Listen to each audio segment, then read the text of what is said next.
next we have B from Virginia, and he needs advice on dealing with a religious transphobe that they came into contact with. So, hello there, B. How you doing? Hi. I am doing good. Hi. I've obviously heard of Godless Engineer, but this is my first time seeing you, Mandisa Thomas. Mandisa Thomas, Did I say that yes. correctly? Mandisa. Okay. Okay.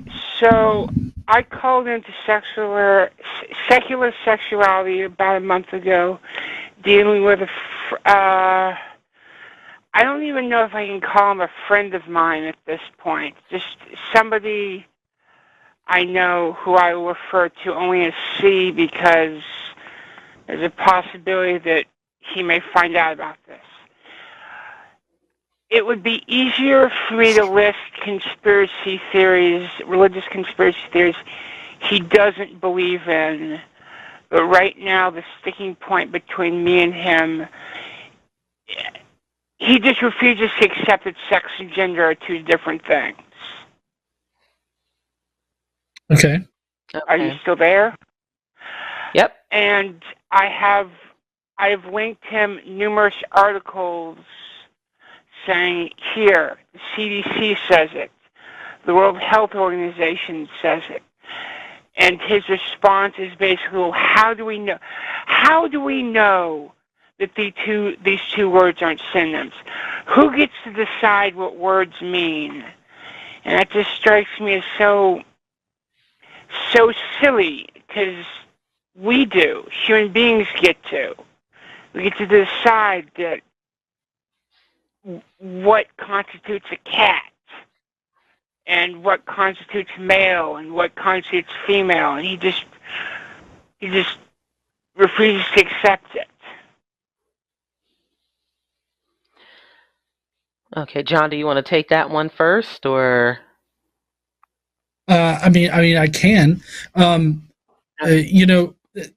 There always comes a point in a conversation with somebody, even if it's extended like this, where you have to know when to cut your losses and realize that there's no moving forward in the conversation. It kind of seems, the way that you describe it, at least just in how you described it here, it kind of seems like they don't want to understand the difference between sex and gender. It seems like they're very willfully ignorant about it, and they're very much wanting to just stay with their current understanding. And normally we would call this crap. Normally I'd have the term right at the top of my head, but it's just this uncomfortable feeling that he has when he's confronted with new information, right? And the way there's several ways in which cognitive dissonance. That's right. Thank you so much, Mandisa. Cognitive dissonance. There's many ways for people to get around this uncomfortable feeling of cognitive dissonance. One of those is just to outright reject new information and stick with your already preconceived ideas. And it seems to be what he's doing. Generally, when I'm in a conversation with somebody and they expose that, they're just rejecting any kind of new information, then there's really no point in trying to go forward with it and interacting with them on that particular subject, because it's pretty obvious that they don't want to understand what you're saying. They just want to reject it. Right. It becomes an exercise in futility. Okay. Oh, no, I was just saying it's an exercise in futility, and it's a matter of you deciding how much time and energy is it worth to continue to try and inform this person who clearly does not want to be informed or well informed on especially this particular issue. Usually that tends to that usually tends to go beyond that as well. It sounds as if this person has a history of wanting to be willfully ignorant about certain subjects. Please correct me if I'm wrong. It will take an evaluation of your friendship on that. no, willfully ignorant is very much a way I would describe him.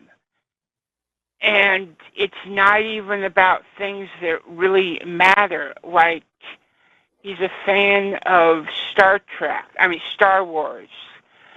And I found a video where someone makes an argument that Yoda might not be as good of a character. And I shared it with him because I thought he might appreciate an alternate point of view. And he told me he flat out refuses to watch it because he refuses to accept that Yoda could be anything other than this paragon, and yet Yoda's not real.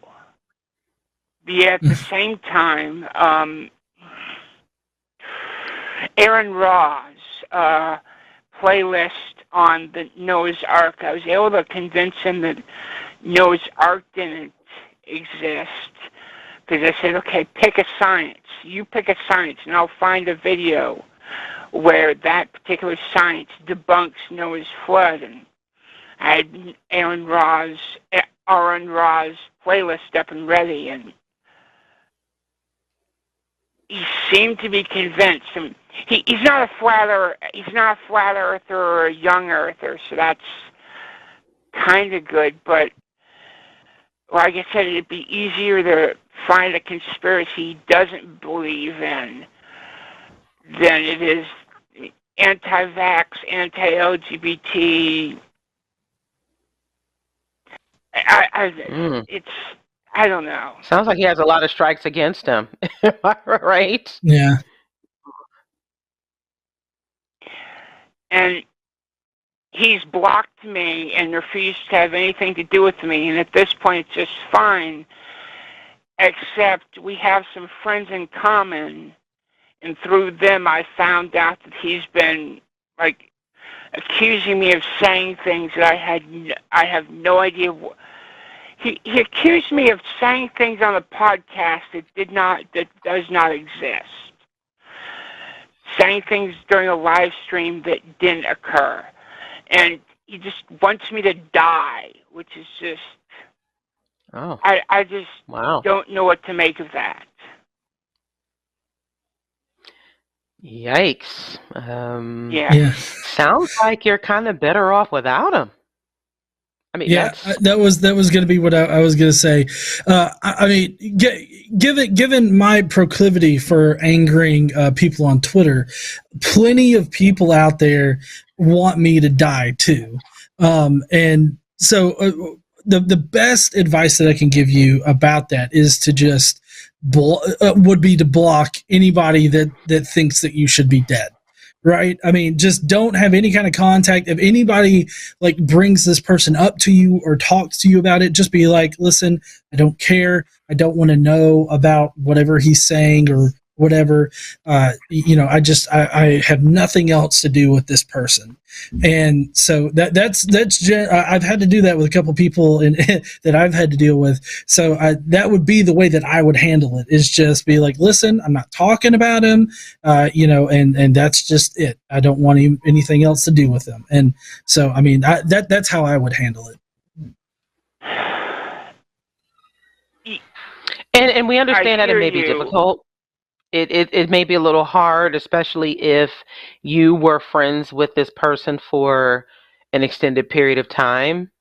It can be very, very hard to make that decision. But if and if it was very hurtful that to hear that he wants you dead, I mean, my goodness, yeah, that would be something that would hurt me as well. And so you'll want to take care of your mental health at this time, because that will be extremely important.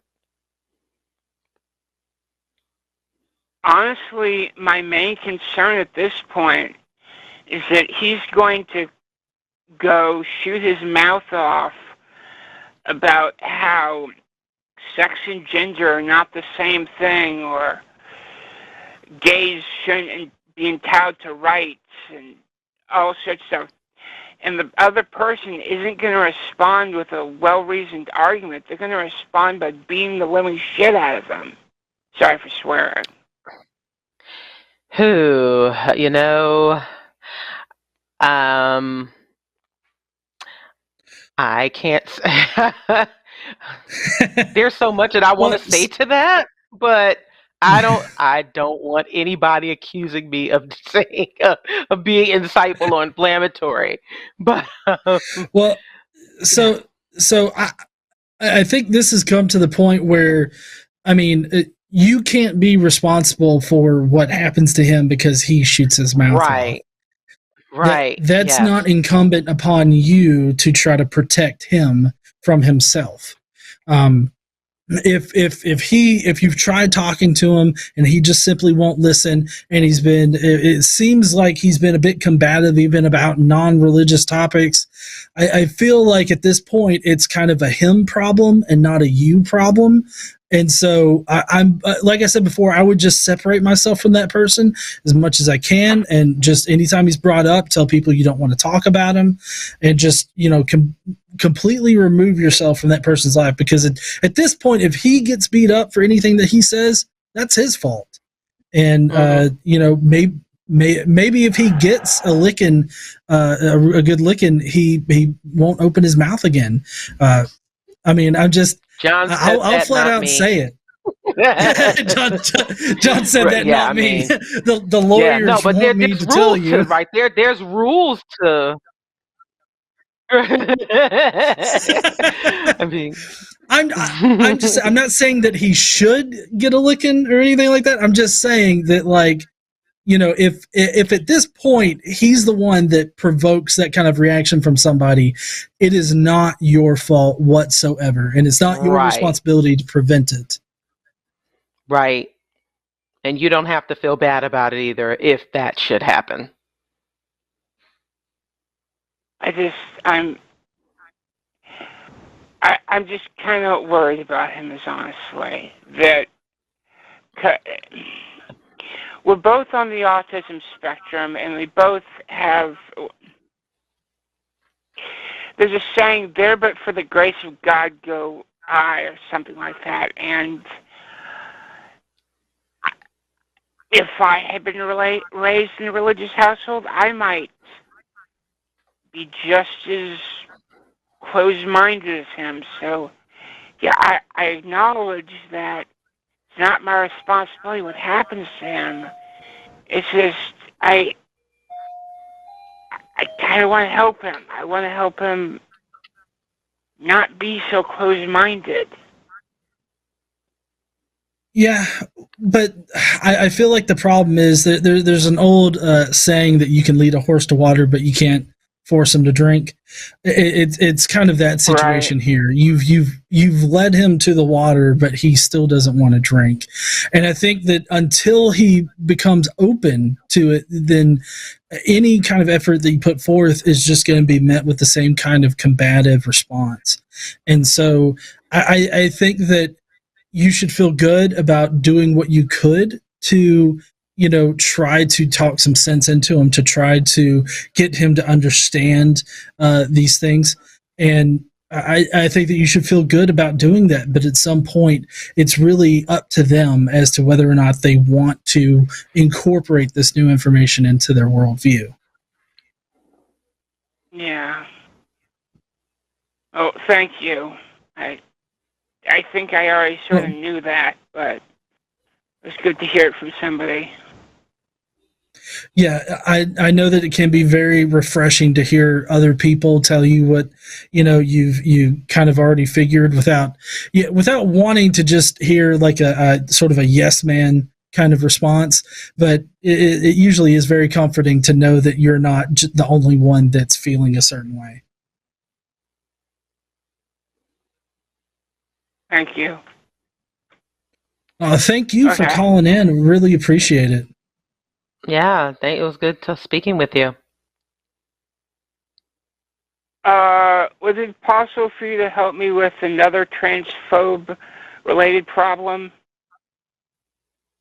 Well, we do have another caller, so if it can be really quick, then we can. But then we got to get to our next caller.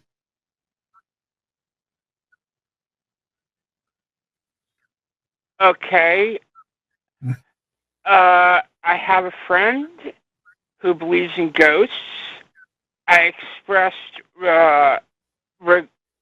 serious doubt that ghosts exist and got called a transphobe.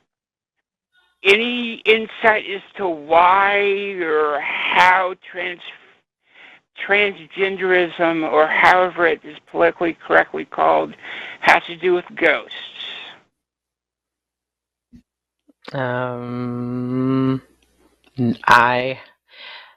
It just sounds like a very conflated and ridiculously ignorant argument.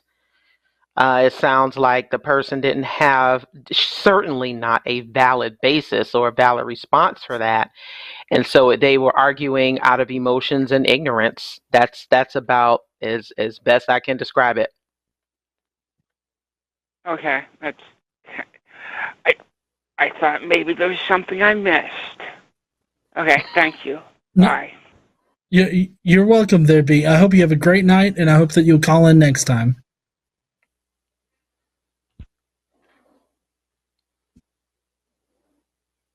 All right.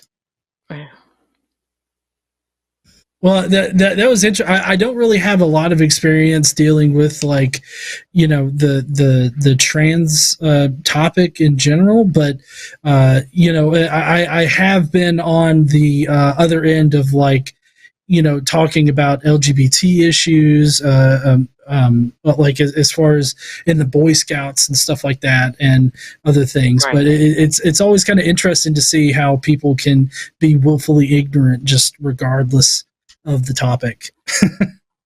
Absolutely. And I just find it to be absolutely ridiculous. There are some people who, if they have certain opinions, they should just keep them to themselves. Like, just don't say a word at all. Especially if you know that you cannot back up your claims or what you're saying, just be quiet. Yeah, no, I totally agree. Having evidence to support your position is always better than just flying off and saying something that you can't prove. Hello, sinners. It's me, and you're watching The Line.